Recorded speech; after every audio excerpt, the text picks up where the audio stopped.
দুপুর 12:30 চট্টগ্রামের এই বিশাল জনসমুদ্র যদি বিকালে জনসভা হতো না জানে কি অবস্থা হতো।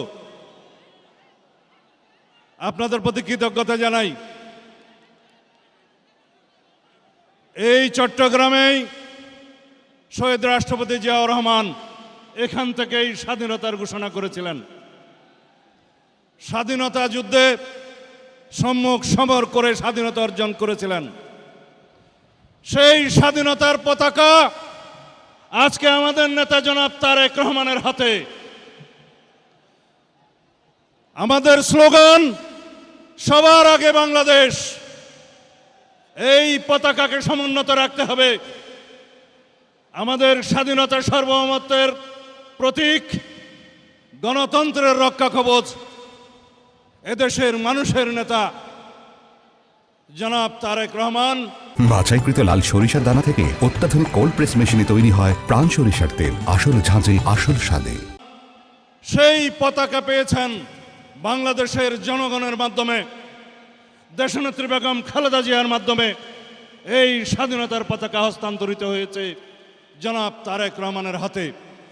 সেজন্য তিনি ঘোষণা দিয়েছেন, আই হ্যাভ এ প্ল্যান, অর্থাৎ আমাদের একটি পরিকল্পনা আছে এই দেশের জন্য, এই দেশের মানুষের জন্য।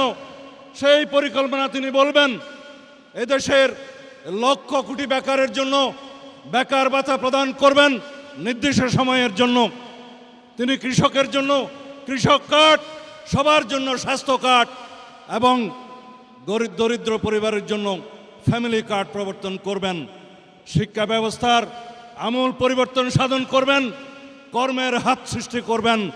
এইভাবে মেধা নির্ভর, প্রযুক্তি নির্ভর বর্তমান বিশ্বের সাথে তাল মিলিয়ে যাতে আমরা জনশক্তি সৃষ্টি করতে পারি, সেরকম একটি আগামীর বাংলাদেশ সৃজন করবেন।